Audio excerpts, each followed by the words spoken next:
So, Uhum.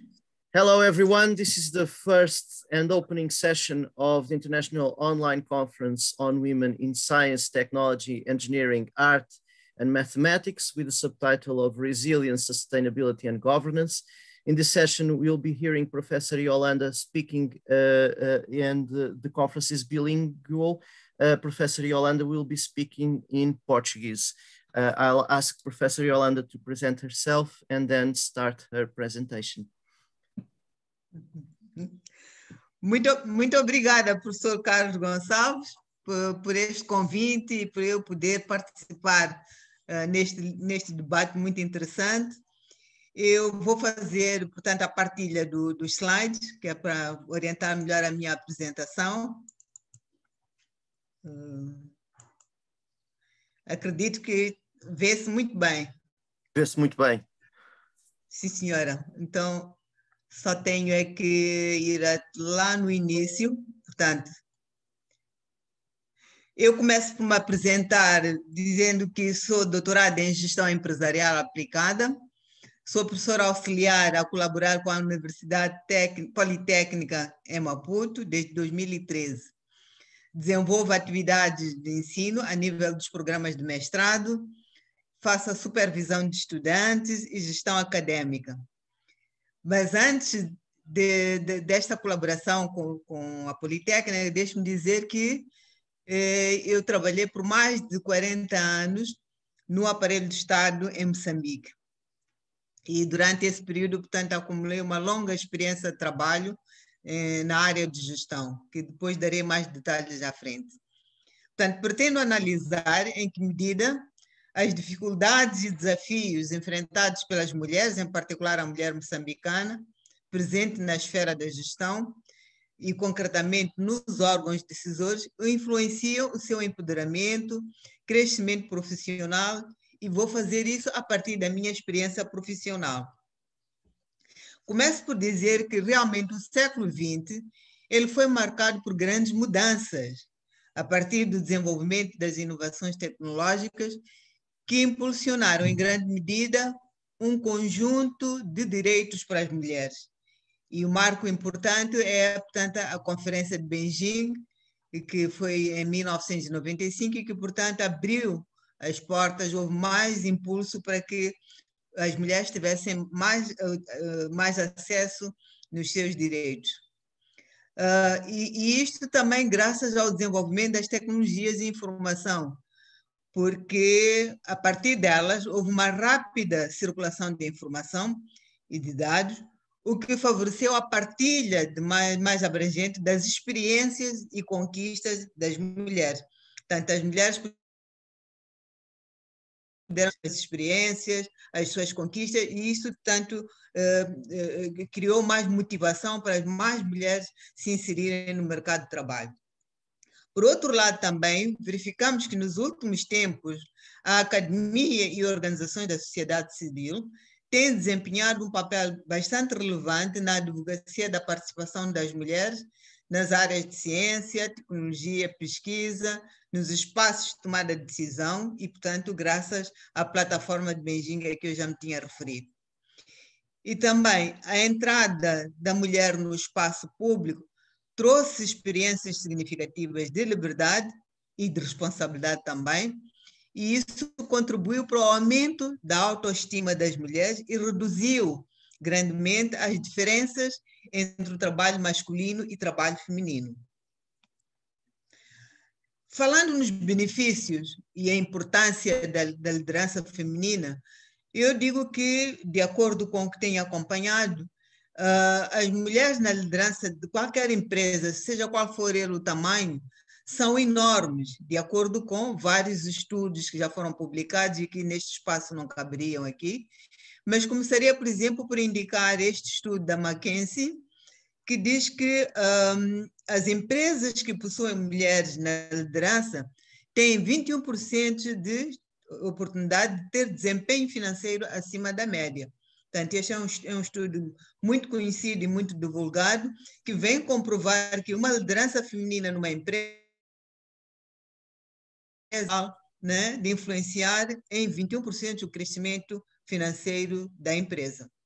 Doutora, quebrou aí a ligação da net nessa parte final que estava a dizer e houve uma interrupçãozinha, uma pequena interrupção no discurso. Eu pedi-lhe só para se pudesse repetir esse bocadinho final, que eu veia uma quebra no som da professora. É da do sono, McKinsey. não é? É da McKinsey. Sim, sim, exatamente. Está a ouvir agora? Agora estou a ouvir. Consegue ouvir? Ah, tá Consigo bem. ouvir. Eu dizia, portanto, que esta consultoria, que esta pesquisa, portanto, é muito conhecida, que divulga que as empresas que empregam mulheres e que têm as mulheres, sobretudo na liderança, têm 21% de probabilidade de um desempenho muito maior do que aquelas que, de facto, não têm esta estratégia. Por outro lado, um outro estudo também da McKinsey comprova que as organizações que possuem mulheres executivas nos seus quadros do pessoal, têm também 14% de chance super concorrentes do mercado. Continua a ouvir-se? Quebrou aí. Alô? Quebrou um bocadinho aí a ligação da net. Bloqueou-lhe aí a imagem nas chances de superar o desempenho dos concorrentes, mas não há problema.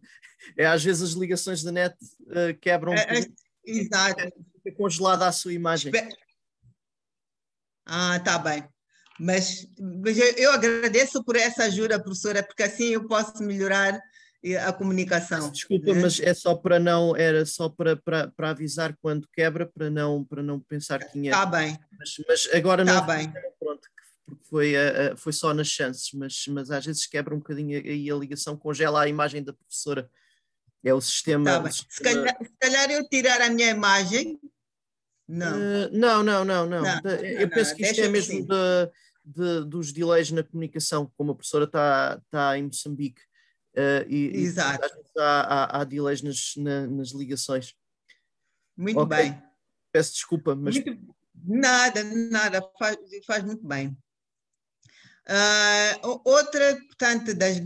Outro dos grandes benefícios, né, sobre a presença da liderança feminina é que a combinação de diferentes conhecimentos, ideias e experiências profissionais favorecem um clima de criatividade e desenvolvimento de soluções inovadoras para o negócio da empresa. Portanto, há mais uma razão para pôr as mulheres na liderança, porque quanto maior for essa diversidade, maior também é o clima de criatividade e desenvolvimento, sobretudo de soluções inovadoras para a empresa. Por outro lado, também indica-se que, dentre as muitas habilidades que as gestoras têm, é que elas têm uma grande capacidade para perceber as necessidades dos outros, o que contribui para a empresa ter muitas oportunidades para agir em tempo oportuno quando há problemas. E no campo da comunicação, elas levam vantagem porque usam uma linguagem não agressiva, porque existe aquela percepção de que estar num posto de liderança a pessoa tem que usar uma linguagem agressiva, o que não é verdade, e isso, portanto, não contribui para um relacionamento são entre os membros da equipa dentro das organizações. E a conclusão, de facto, é de que, por tudo quanto eu acabei de dizer, as empresas que investem na liderança feminina sempre terão uma vantagem competitiva relevante no mercado. Portanto, sempre vai estar em frente dos seus concorrentes. Mas a participação em espaços de tomada de decisão no mundo corporativo, em particular, ainda constitui um grande desafio, apesar de exemplos encorajadores pelo mundo fora. Eu vou aqui elencar alguns dos aspectos que fazem com que, de facto, esta presença feminina não seja tão abrangente como seria de desejar. É que a maioria das sociedades ainda são conservadoras em relação ao papel da mulher. O papel da mulher ainda está em fase de transformação, tanto na sociedade, assim como na família e na sua própria carreira. Quer dizer, aquelas que conseguem, de facto, entrar no mercado de trabalho ainda têm muito poucas possibilidades de progressão na carreira. Por outro lado, nós encontramos que as sociedades ainda estão cheias de preconceitos, ainda verifica-se maiores exigências sobre o desempenho das mulheres, há críticas constantes sobre o seu estilo de liderança, então isso tem bloqueado, de alguma maneira, o crescimento das mulheres. Existe ainda a cultura dentro das corporações que transmite a ideia de que a mulher não consegue gerir a pressão que os altos cargos de direção produzem com as responsabilidades da vida familiar. Portanto, as pessoas pensam que, bom, ter mulheres a nível de liderança nas empresas não é tão fácil, porque a mulher ela fica dividida entre a vida profissional e a vida familiar, que ela tem cuidado dos filhos e tudo mais. E ainda a persistência daquilo que eu acabava de dizer, dessa visão de que a liderança é uma questão que tem que ser levada a ferro e fogo, o que não é verdade, pois nem todas as mulheres elas gostam deste tipo de característica, elas são muito mais doces, muito mais abertas ao lidar com as pessoas do que a liderança agressiva. Em relação à situação concreta de Moçambique, o que eu tenho a dizer?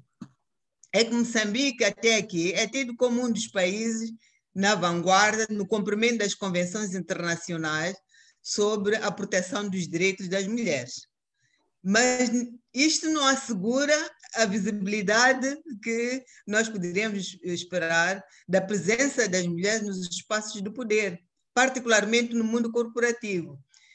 O que nós vemos é que na esfera política, portanto, nos órgãos do governo, no legislativo e na justiça, a presença da mulher em postos de chefia, ela realmente já é visível, mas quando vamos para o setor empresarial, já não notamos a mesma visibilidade. E está prejudicado pela ausência de estatísticas oficiais para, portanto, demonstrar como tem sido a evolução da presença da mulher no mundo corporativo. Mas, apesar desta pouca representatividade nos lugares de chefia, elas vêm provando que podem ser tão eficientes quanto os homens. E segundo um documento oficial elaborado em 2016 pelo Ministério do Gênero, Criança e Ação Social em Moçambique, o avanço da mulher enfrenta ainda muitos desafios que podem ser resumidos da seguinte maneira. Portanto, há os tais fatores sociais, socioculturais, não é? Que continuam a discriminar e a excluir as mulheres e as raparigas, e que a implementação das leis, portanto, há uma aprovação maciça de leis a proteger as mulheres e as raparigas, mas a sua implementação ainda constitui desafio, porque não existem condições, quer materiais, financeiras, e mesmo de aceitação em algumas esferas da sociedade sobre a implementação dessas leis. A pobreza e a desigualdade ainda têm rosto feminino em Moçambique, através do baixo nível escolar, maior número de mulheres que estão na economia estão no setor informal, né? Elas têm pouca qualificação, por exemplo, quando nós olhamos para o setor da agricultura. Temos uma elevada taxa de mortalidade infantil, embora nos últimos 5 anos o governo tenha anunciado uma redução drástica, portanto, desta taxa de mortalidade infantil. E, portanto, todas estas questões tornam a mulher extremamente vulnerável a várias situações que não permitem que tenha sucesso no seu acesso ao mercado de trabalho. E depois há outros fatores ligados, por exemplo, os casamentos prematuros das meninas que são obrigadas a abandonarem as escolas, a própria violência doméstica a nível das famílias, enfim, uma série de outros aspectos que ainda, portanto, dificultam, como eu dizia antes, que a aplicação das leis aprovadas pelo governo, portanto, representam ainda um grande desafio. Depois disto tudo, eu gostaria de transmitir algumas pequenas informações, se assim posso considerar, sobre a minha experiência profissional ocupando lugares de direção e chefia. Eu faço parte de uma geração bastante privilegiada, né, das mulheres que tiveram acesso a oportunidades de emprego e crescimento na carreira profissional, porque eu comecei a trabalhar um mês depois da proclamação da independência do país e, portanto, fazia parte dos poucos quadros com qualificação, entrei no mercado de trabalho, mas felizmente tive uma progressão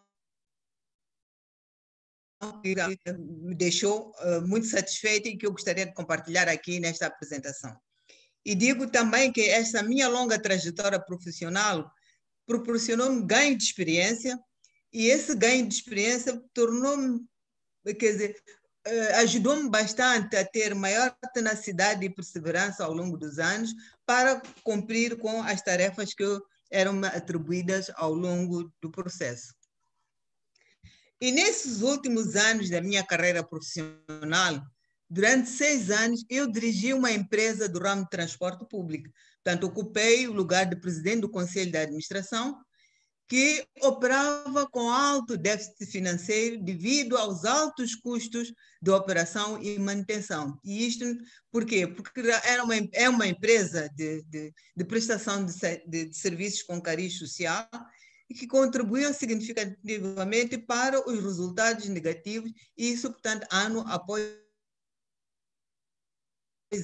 com a minha empresa, já encontrei a empresa neste estado de alto déficit financeiro, e era preciso encontrar respostas e soluções para assegurar o funcionamento da empresa e não romper, portanto, a oferta de serviços de transporte, porque na altura ela tinha um monopólio de prestação de serviços de transporte público.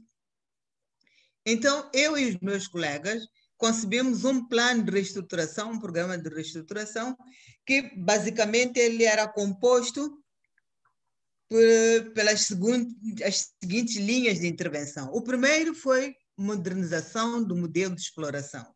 Nós tivemos que redefinir as rotas e os trajetos.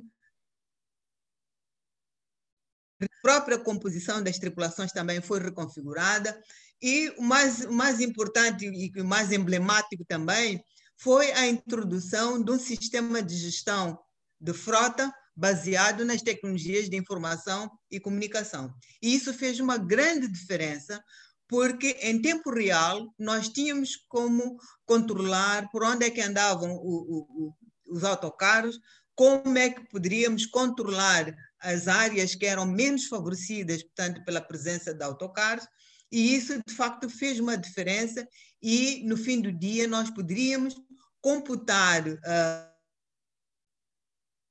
a nível da empresa e, ao mesmo tempo, também ir acompanhando onde havia maiores dificuldades e onde poderia ser introduzido alguma correção das dificuldades que se apresentavam.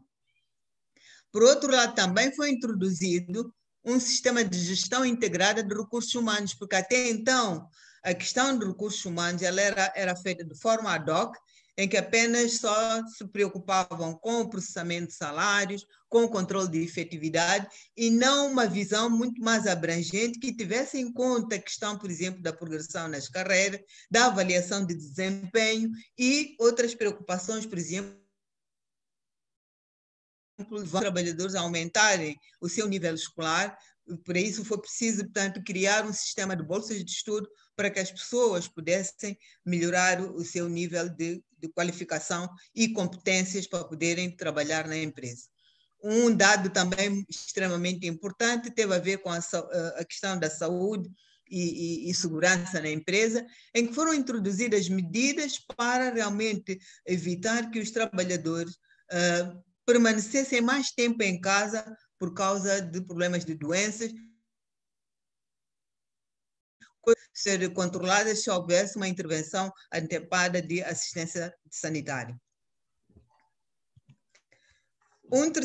Uma terceira vertente desta reestruturação teve a ver, obviamente, com a redução do custo, tendo em conta que eu logo no início eu disse que uma das causas do déficit financeiro eram os altos custos de operação, só que realmente este foi um grande desafio na medida em que teve que mexer, né, na sensibilidade das pessoas.